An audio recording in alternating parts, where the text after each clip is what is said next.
Good evening, ladies and gentlemen. What's happening with you people? It's your boy Sammy Otto with UDX.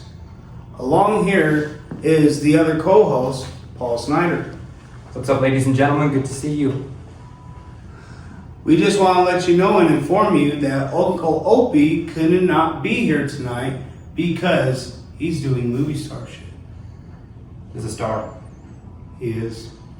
So we are here to talk about the UDXmas, the UDXmas competition, and also the prizes that the UDX winner won. Would you like to reiterate that, Paul? Absolutely. So, in this December, we had our very first UDXmas competition. The very final contestants of this competition were Dre Rage TV. We also had Fat G and Gage Caliber. Shout out to Gage Caliber and Fat G as well. Absolutely, our final contestants that made it up to the studio, right? Yeah, that made it up to Over the Counterpoint Studios out in South Salt Lake, I believe. But that's not where we did everything. No. We have to give a big shout out to the media team that allowed us to be part of the show to begin with. That is going to be Zepstone Media with Uncle Opie's UDX. Yes, Utah Doesn't Exist is also UtahMusicRadio.com with Zepstone Media. Thank you very much for allowing us your facility and able for us to have this UDXmas competition. A lot of people put their brains together and formed a group to make this happen. Sammy Automatic is putting in a lot of work to bring us into situations like this. And not just us, this is for the local artists of the community. He is going out there and putting something on the table for them to come up so we can bring them to you and show you what we got in the great state of Utah. Yes, shout out to the Beehive State and shout out everybody and all the artists that are involved in influence in the Beehive State as well. So, without further ado, we will do the interview with Dre Rage TV. Everyone make some noise.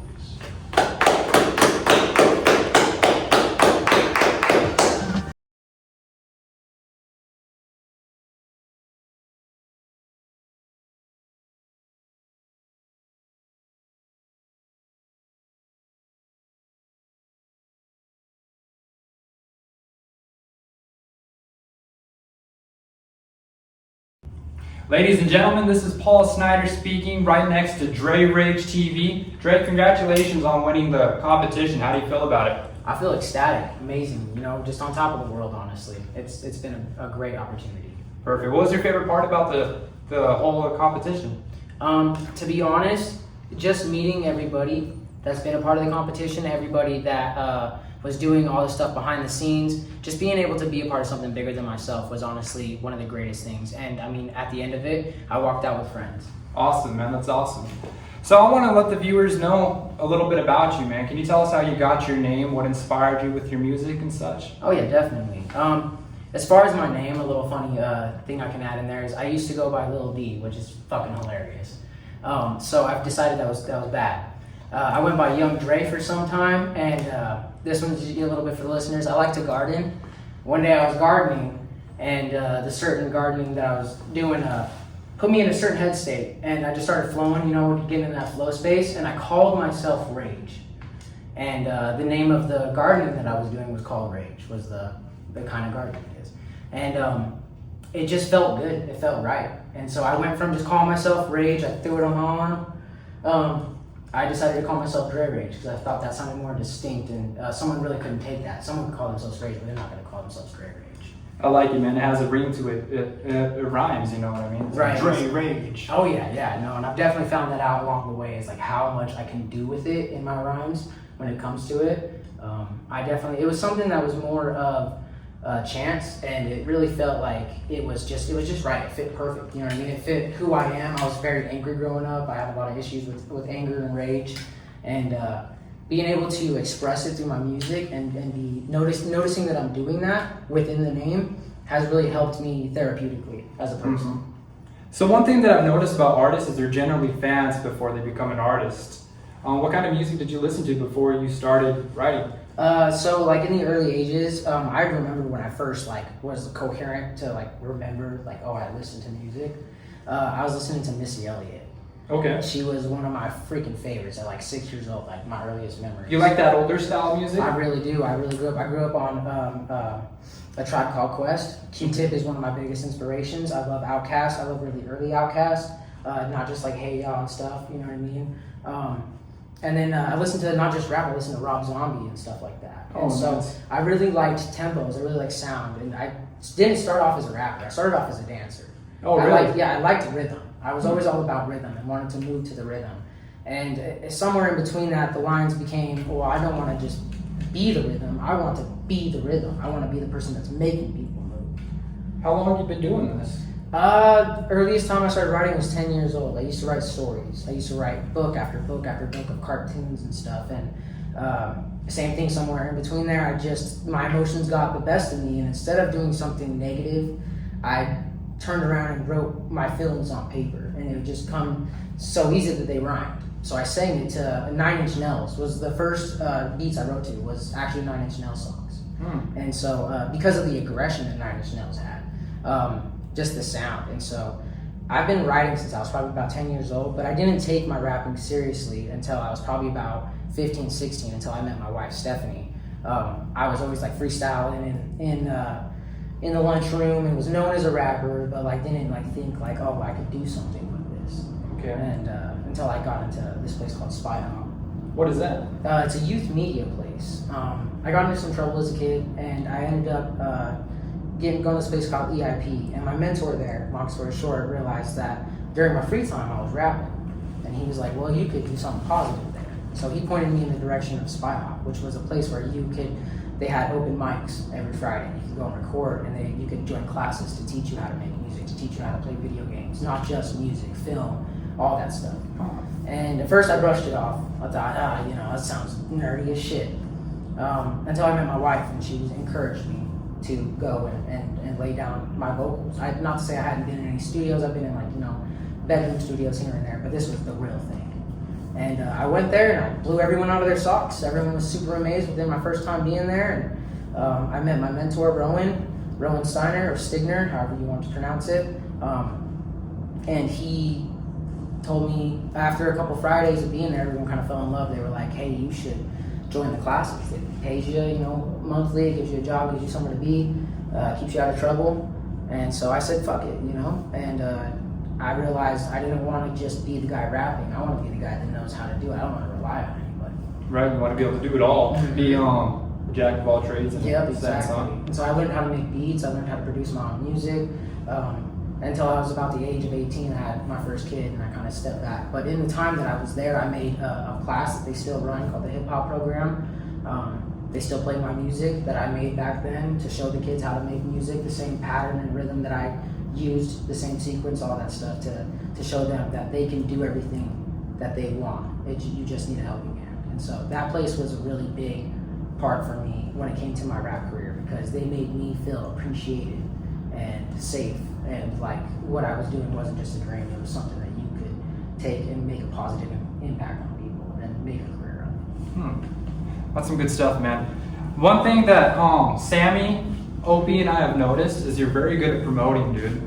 And I'm bringing this up because we were talking about the trades and being a jack in all of them. Not only are you doing your music and then you're producing like you were saying, but you're also very good at promoting and creating content to show to your viewers what you have going on.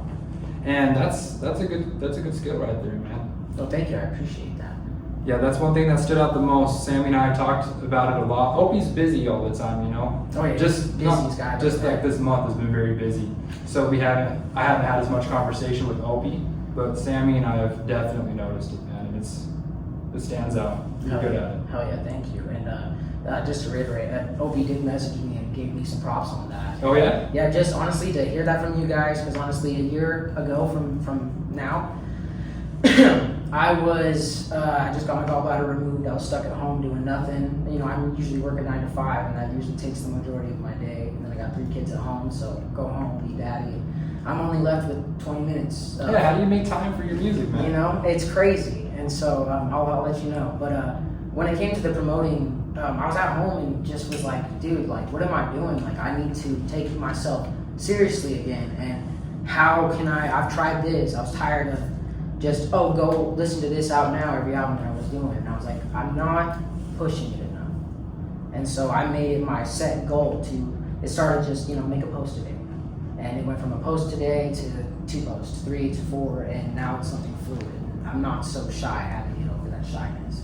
So realistically, this isn't something that I've been really good at for a while. I've always made my own cover art, I've always done all those things. But it wasn't until within this last year that I really put the fucking pedal to the metal and went in overdrive and tried different things and tried different interfaces to do my editing and just watching other creators and how they did it. And not just watching people, but messaging them and asking them, hey, I think you're really good. I just wanted, even just that, I think you're really good. And I just think you should know that, because me as an artist, I appreciate that if someone does that for me. And just that kindness in return has people kicking me down knowledge that has actually helped me exponentially. One person to follow is School on TikTok. That guy is the reason that a lot of my promoting has completely upgraded, because he's a big artist out in Chicago and his promoting is wild. He's every single day. And I was just like, how? I talked to him and I was like, I think you're really impressive. And he was like, that means a lot.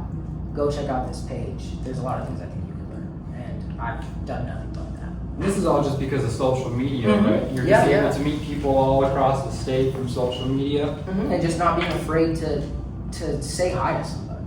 You know what I mean? What was that question that you asked? Let's talk about the making the music, man. Like, how do you have time to make the music? You're a dad. You have a full-time job. So when you get home, I mean, people know that routine. You get home, you gotta cook dinner, you gotta clean up, you gotta maintain your personal life, And before you know it, it's time to get ready for work again. But you're an artist and you're doing this on top of being a parent with everything. How are you doing this, man? It's taken a lot of learning. It's taken a lot of patience and being able to find time management. When it came to coming home and cooking dinner, I still take care of all my fatherly duties first. I still take care of my job first, but in between the dead time in my job, whether it be my lunch, I take 10 minutes. 10 minutes of my lunch to film a short video. And then I travel a lot at my job, so we have a thing called window time. And so whenever I'm behind, in the truck and we're driving somewhere, I'm doing my edits, I'm doing my things like that. But where it comes to making my music, I do a lot of my writing at night. But I've always been that way. I've woken up at 3 o'clock in the morning because I literally thought of a rap in my dream and needed to write it down. You have access to a studio right there too, right? Yep. Just right in your Right on room. the side of my bed. Literally, I roll out of bed and there's my studio. Nice, man. And so it's something that I've always, no matter what, I've always found time for. And I've let the people that I love know that music is my first love. And that no matter what, I will always take care of my shit first, but my music will get done, no matter what sacrifices I have to make so I can get it taken care of. Because if I'm not happy, then you guys aren't happy. Right, man. You know what I mean? Do you have any upcoming projects? I've got a new song that I have been just sneak peeking to everybody.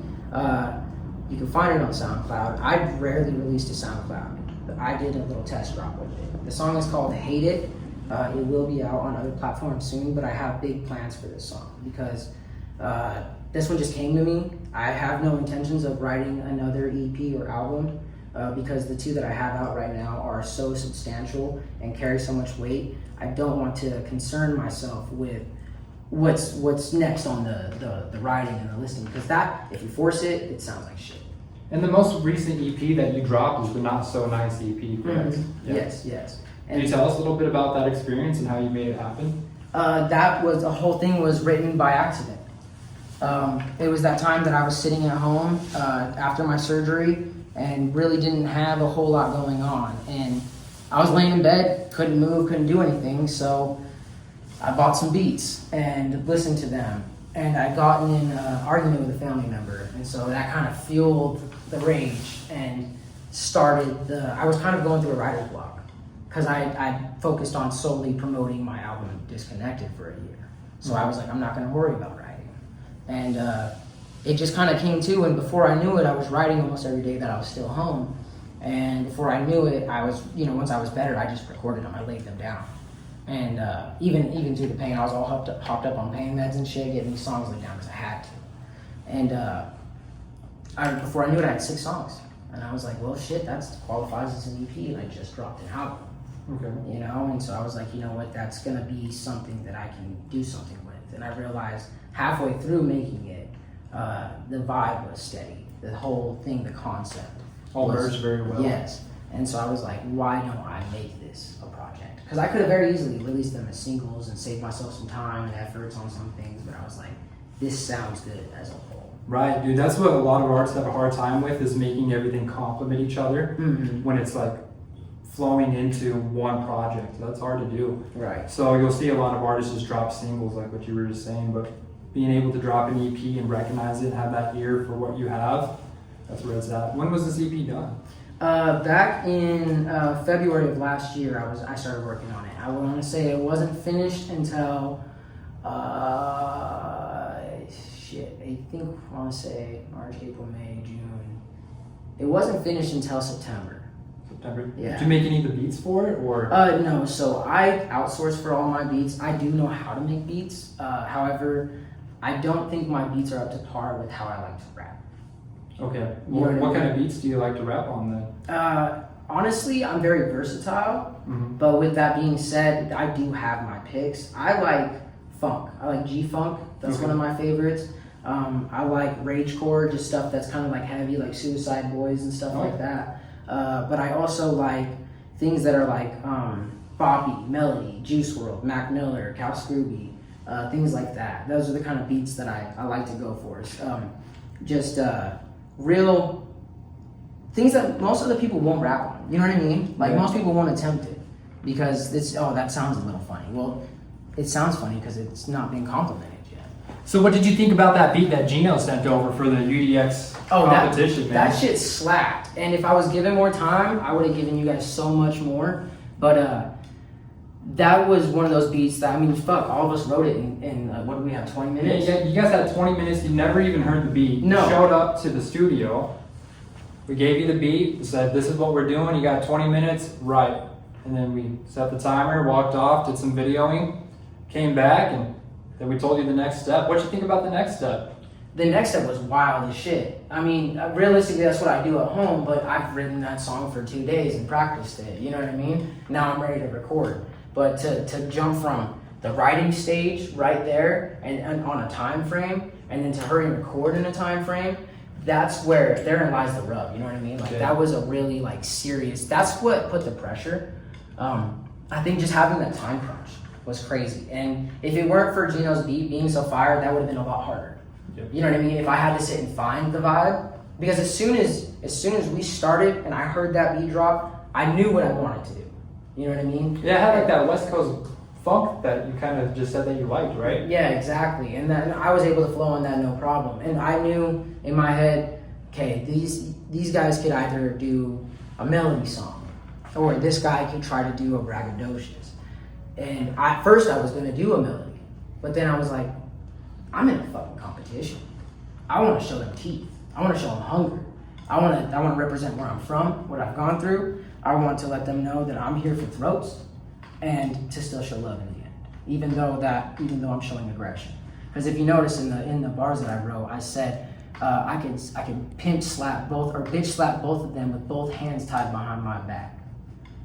And that's just talking bars alone. You know, no disrespect, like I showed, you know, at the end, all the love and all that. But I get where you're coming from. I was there to show teeth. You know, I represented. You know, I had a mom that struggled with addiction, and that really weighed a heavy toll on me. And that pays a big tribute to why I rap music, to who I am today.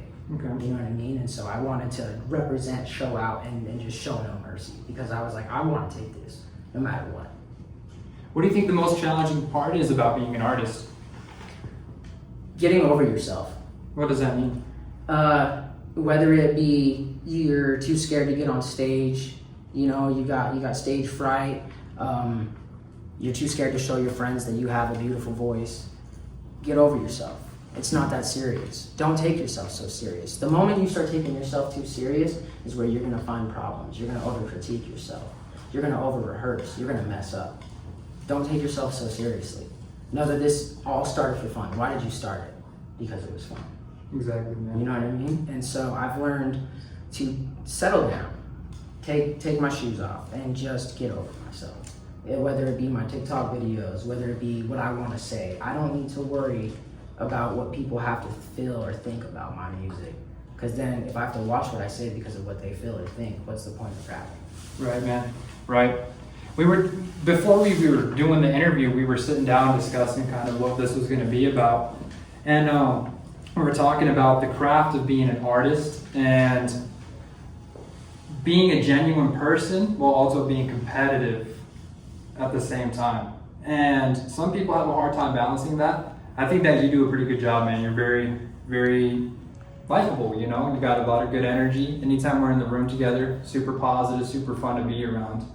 But have you ever had any difficulties while being an artist, and how did you overcome those difficulties? Oh, most definitely. I think everybody has to come across that. When it comes to music and the industry, and even if you're not in a big platform, you know what I mean? Even if it's, you know, you and a couple buddies that are doing shows at home, you know, little loading docks and stuff, it's really cutthroat.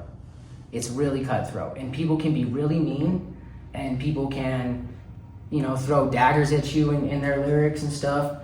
And so I've definitely come across that. And I've learned that killing people with kindness is the best source of action, or course of action. Just because if I show everybody in the room that I'm the likable person, that I'm a likable guy, I'm respectful, I'm humble, and I represent myself, you're gonna be more obligated, feel more obligated to check me out, to see who I am. If I'm not intimidated by the best in the room, I wanna pick that person's brain. I'm not gonna be intimidated by them, I wanna fucking learn from them. Right. And so I've learned to just stay humble, and even if I feel fearful of someone, like they're better than me, I'm not afraid to talk to them. I wanna make sure that what they know, I wanna know. I want, even if it humbles me, you know what I mean? And so I've learned just from some of the occasions, I did this one show for Button Up, and the whole thing almost felt like a social experiment in a bad way. And it left a real sour taste in my mouth. I actually stopped doing shows for a minute after that. But I had to get over myself and understand that that wasn't that serious. It wasn't that big of a deal. Right. Isn't it interesting how like everything is really in our heads? Mm-hmm. And we can change our minds like that and make the best out of it. Exactly.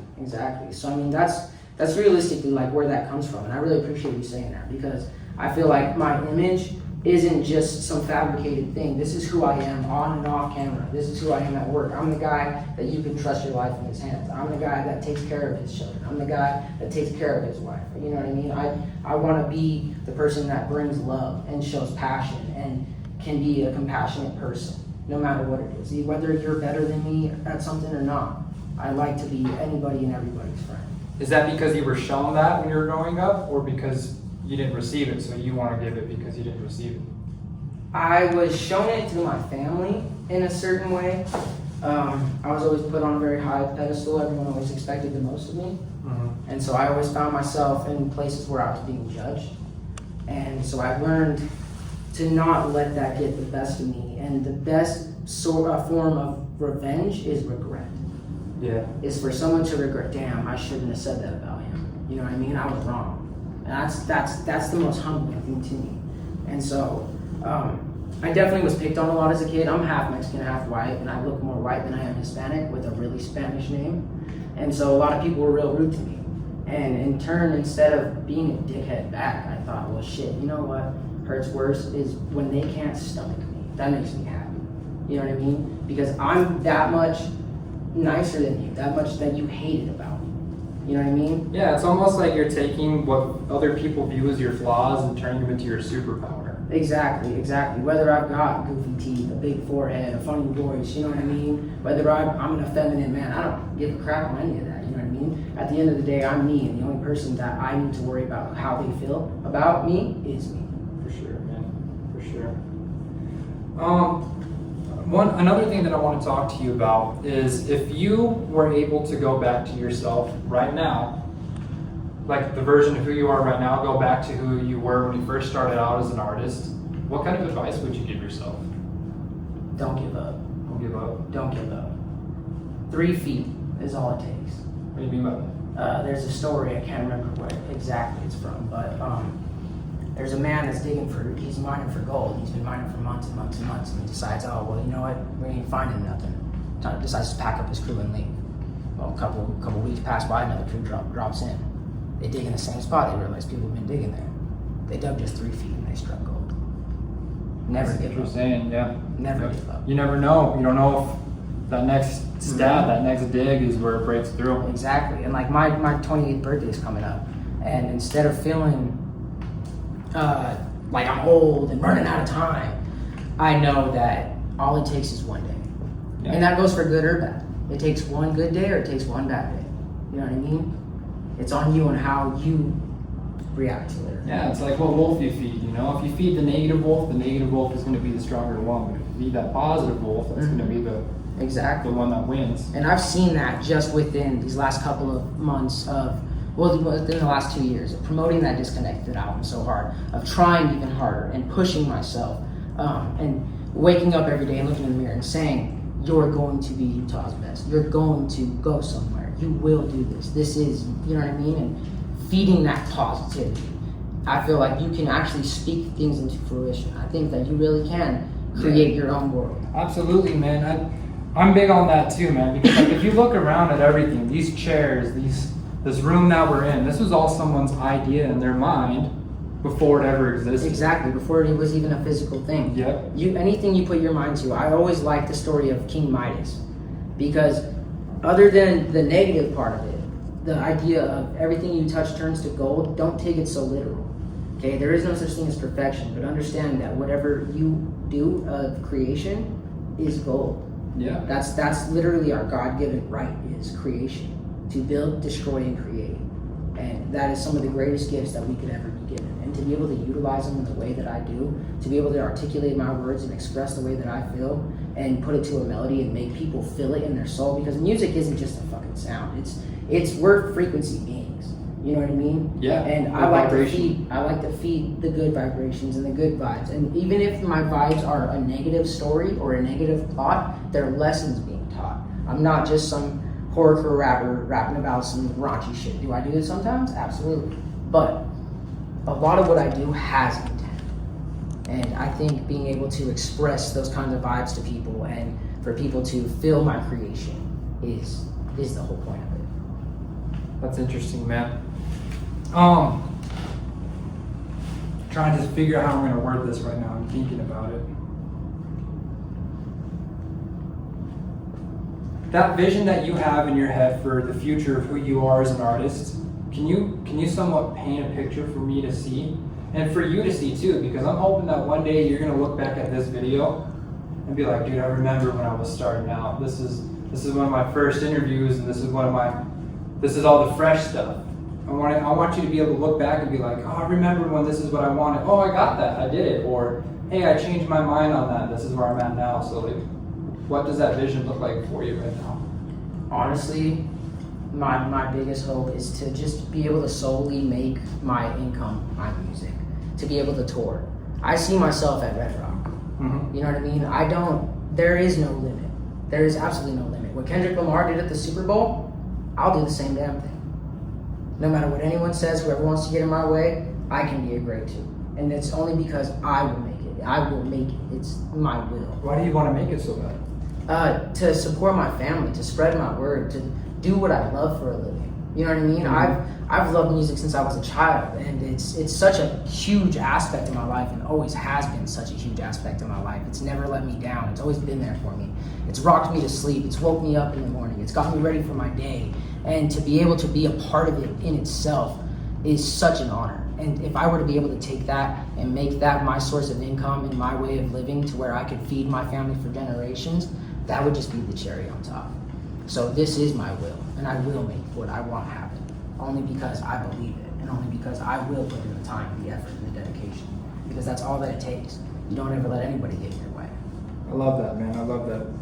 Where can I find your music at? Anyone that's viewing this, like, what's the best platform to find your music, the most recent stuff, and the one that you want the most traffic in right now? I really need traffic on my Spotify. So please do go check out Dre Rage TV on Spotify. I also stream on all major streaming platforms, so you can find me on iTunes, Apple Music. For the people, I'm not someone that's like, go buy it. I'm not worried about that yet. You know what I mean? Do you have a price tag on your music right now? I do. But if you don't have the money to listen to my music, go to YouTube and you can find it for free. I have 2 separate pages, my Dre Rage TV topic page. That's the one that's released solely through my distributor. And then I have my personal page, Dre Rage TV. It just doesn't say topic on it. So is Dre Rage TV going to be all one word, or is this 3 separate words? Dre Rage TV. All 3 separate words. All 3 Definitely. separate words. Thank you for verifying that. Yeah. DRERAGE TV. And if you want to listen to the music videos, you can find it on my regular page. If you want to listen to all the full-length albums, those are all on the topic page. But you can find me everywhere. Social media, Dre Rage TV. If you just look me up on Google, DRERAGE TV, you'll find everything about me. I'm the first thing that pops up. And I've worked really hard to be sure of that. Well, Dre, on behalf of UDX, Uncle Opie, and Sam, I just want to say congratulations again, really, man. And I hope you had a great experience with us, because we had a great experience with you, and I'm really honored to meet you. It's shaking a future, like, very successful Thank person's you. hand right I appreciate that, bro. So- For real. It feels amazing. I know Opie said, we're gonna make you famous the other day on one of my posts. And I about shit, because I was like, that's what we're gonna do. We're gonna freaking, and whatever it takes, I want the people that I work with to have a future. You know what I mean? I'll never be the person that just goes up and leaves, you know? I'll always be sure to pay my, give my paid dues and show love where it was given to me, where I needed it most. Well, the universe is going to give that back to you just because you're that type of person. So what goes around comes around, man. So Absolutely. that's probably why there's so much good energy around you, because you just give it out. But Dre, I really appreciate your time for the interview. Thank you for showing up at this time. And Of course, bro. I Kicking wouldn't ass, miss it for the dude. world. Thank you so much. It's been a pleasure meeting all of you guys. absolutely. And you know what? You're just the way that you work as an artist. I want to give you a huge shout out. Everybody, be sure to go give Paul Schneider. It was Depravity. Depravity, There you DEPRAVITY. Go check out his music. These guys that are on these things, they're not just the film people. They are doing the same stuff and they have the same aspirations. They want to be immaculate. They are great. So let's be sure to give all them love. And honestly, dude, it's truly been an honor because you guys are an inspiration. I've checked out your music and you are one of Utah's hottest. Thank you, bro. I appreciate No, it. of course, man. It's honestly, it's been amazing. And to be able to get compliments from you guys, I just want to point this out before we leave. I didn't get not one negative comment on any of my music during any of your guys' reviews. That's good. That's All of you guys had something positive. I didn't have anything to fix. And you know what's funny is I got on here to hear what I was doing wrong so I could take it and fix it. Huh. That's literally why I wanted the interview in the first place, because I wanted to see, okay, well, if I want numbers, I need someone who knows what they're talking about to tell me what I'm doing wrong. And maybe you're not doing anything wrong, you just haven't found the right path yet on things, Exactly. Try not to say anything wrong because you're not doing anything wrong, brother. Thank you so much, because it's been a huge confidence boost. And if it weren't for you guys, I wouldn't be here today. I wouldn't be here with this ecstatic attitude, I'd still be working my 9 to 5, just pushing my TikTok, still staying positive, but not on top of the fucking world like I am right now. Good, man. I see that energy, I see that confidence. Thank you, man, thank and you so much. It's Keep on it, dude. Stay hell on it. yeah, hell yeah. Yeah, no, other than that, just thank you guys for real. This is crazy, and I look forward to everything that we have coming up. You guys better freaking watch out, because I'm gonna be all over your faces. I'm serious, all over all your pages. We are not letting off this pedal. Thank you. Dre Rage TV, ladies and gentlemen.